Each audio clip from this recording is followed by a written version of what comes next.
What the hell is going to happen next? We're in for serious trouble. The question is, are you prepared for it? And better question is, how do you prepare for it? And how do we get through what's about to happen? Because it's one thing to crash, but can you survive it? Now, I want you to know 25 years ago, what Richard was saying was blasphemous. It's treasonous. How dare he talk about that? And the problem is, it's true today. His books were prophetic, they were calling what's coming right now. So problem with most people is they're stuck in microeconomy. They don't see the big picture. And I would estimate 90% of Americans just believe, don't worry, America will bounce back. Happy days are here again.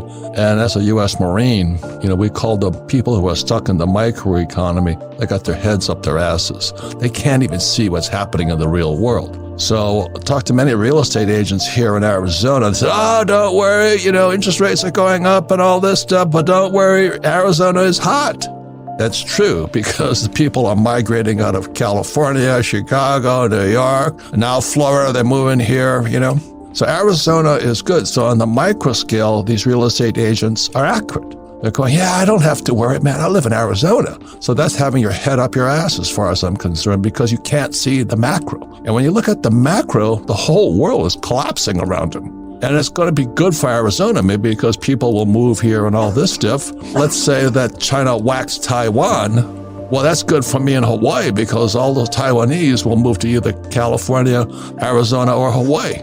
So that's micro and macro. So let me give you the definition of micro is you got your head up your ass. You better stand around and take a look at what's going on. Richard has been to our events and he's taught, and people always get blown away because they find out how micro they are.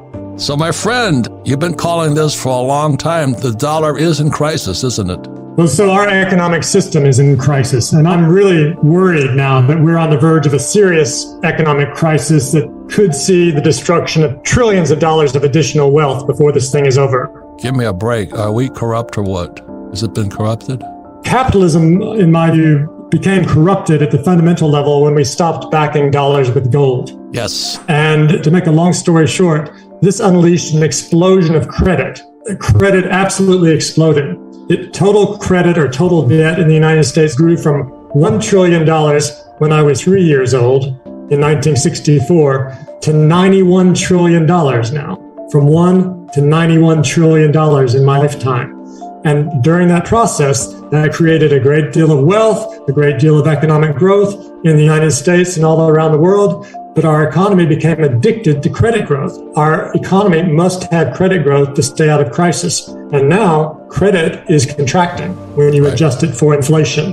So this is a very serious problem for our economic system, which I call creditism rather than capitalism, since it's driven by credit growth.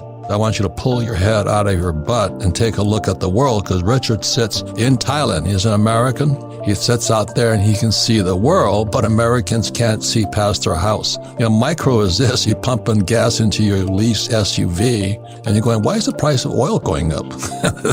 That's micro. They can't see it. But inflation, I'm afraid, is systemic now. And a lot of it is because what Richard's talking about is creditism. They just print so much money. Instead of solving the problems, they print money. And now it's going to backfire on everybody.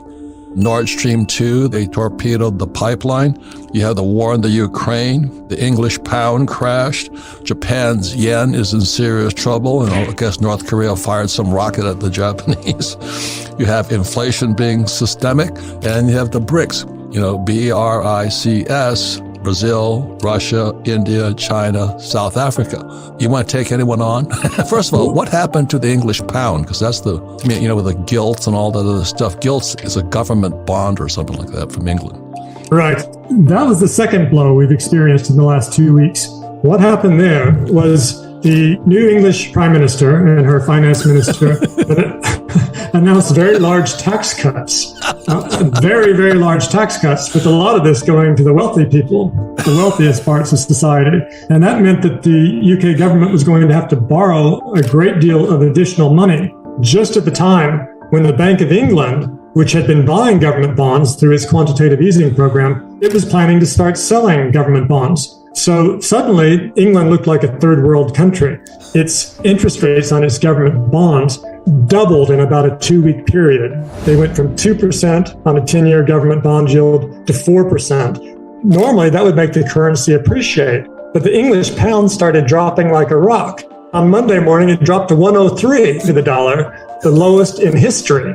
This huge swings in the currency, and more importantly, in the interest rates on the government bonds, was so violent and so unprecedented that the UK pension funds thought that they had cleverly hedged their positions with these derivatives contracts known as liability-driven investments. But the moves were so large that the people they had these derivative hedging positions with started calling in their margins, and they couldn't put up their margins. So they got sold out of these hedging positions, and it looked like the entire UK pension system, the various pension funds, were on the brink of going bankrupt. Collapse. And so the Bank of England had to jump in, and they intended to start reversing quantitative easing. They were going to do quantitative tightening. But by the end of the week, they reversed course, announced they were going to do even more quantitative easing. They said they'd buy 65 billion pounds of additional government bonds over the next month or so. And that has restored calm temporarily. And in fact, it's injected a bit of euphoria in all the markets because investors hope that since the Bank of England reversed course and started loosening monetary policy, they hope the Fed is going to do the same thing. The point here is this: what does it mean to the English people? Because their pensions are about to collapse. And the Bank of England is the Fed, the same as our Fed. When they start printing more money, what does that mean? Inflation, or are they trying to avoid a depression? What were they doing? Well, the first move is to try to avoid a depression. That was what they had to do first. They had to act as a lender of last resort. No one else would provide money to support the financial system in England. And so England said, we'll do it. We'll create a bunch of money and we'll restore order. And they did. That's been the problem since about 1998 when long-term capital management crashed and the Fed had to bail out a hedge fund. And Jim Rickards, his question was back then, who bails out the Fed? And I think we're kind of there now. Who's going to bail out the Bank of England? And who's going to bail out the Fed and all the Bank of Japan and all these central banks? Well, the central banks have had it very easy for the last 3.5 decades because globalization was extremely deflationary. It was pushing down prices and the inflation rate was very low, so interest rates were very low. So they could get away with printing a whole lot of money without causing high rates of inflation. And by printing a lot of money, they would buy government bonds, and that would finance government spending and let the government spend a lot of money and stimulate the economy that way. So this was Goldilocks for 3.5 decades. But suddenly now globalization is going at least partially into reverse.